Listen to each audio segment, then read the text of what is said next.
apa ilmu yang kita pelajari untuk apa? Bukan hanya kita belajar ilmu lepas tu I got knowledge, aku tahu ini, aku tahu ini. Ilmu yang dengannya membuat you tunduk kepada Allah Ta'ala. Ilmu yang dengannya membuat you taat kepada Allah Ta'ala. Ilmu yang dengannya membuat insaf kepada Allah Ta'ala. Baik itu ya, kata almarhum Ustaz Abdullah Al-Jufri ya. Kalau kita belajar ilmu dengan satu fulan itu, nak tengok keberkesanan ilmu tu, kita dah belajar sama dia, taruhlah kita dah menghadap dia few months, kita dah menghadap sama dia few session, kita dah menghadap sama dia. Kita tengok macam mana ketakwaan kita. Kita tengok macam mana kesediaan kita untuk meninggalkan maksiat. Kita tengok macam mana kesediaan kita untuk bangkit ibadat pada Allah Subhanahu Wa Taala, mendekatkan diri pada Allah Taala. Kalau tak ada kesan pada rohani, don't waste time. Kita without need to say ustaz ni tak bagus ke, cara dia tak efektif ke, don't need to say. Kau perlu somebody yang can touch your heart. Kau perlu somebody yang can shine your heart. Kau perlu somebody yang can soften your heart and guide your heart. Itu yang kita hendakkan. Maka kalau gitu, don't waste time. Cari orang lain. Tak payahlah kau bilang, ustaz ni tak bagus lah, ustaz ni keduniaan lah, apa semua, tak payahlah.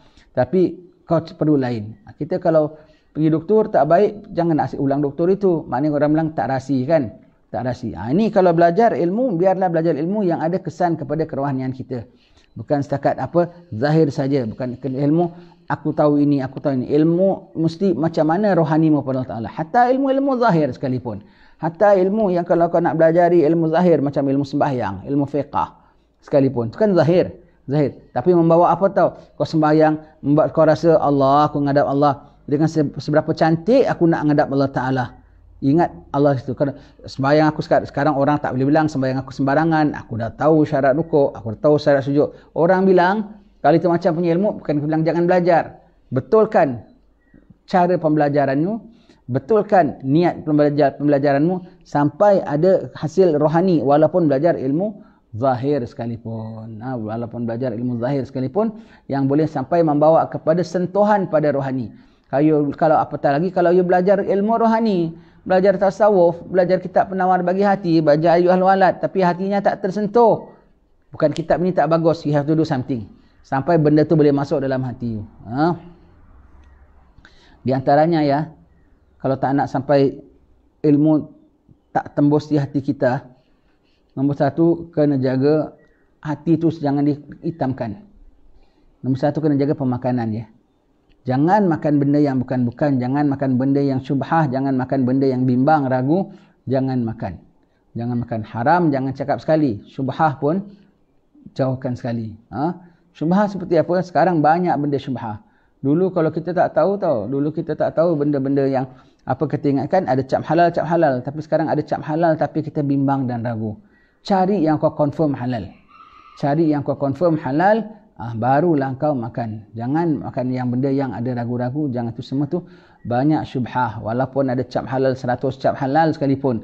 Tapi kalau hatimu rasa orang tanya nak tahu macam mana, Nabi bilang tanya hatimu. Minta fatwa daripada hatimu. Hati yang boleh fatwa, hati yang takut kepada Allah Ta'ala. Nak pegang benda ni saja nak rasa okey ke tak okey. Begitu ya. Jadi kalau nak hatimu boleh terkesan dengan ilmumu, makanan kena jaga. Tak boleh makan bukan-bukan. Kemudian pandangan mata.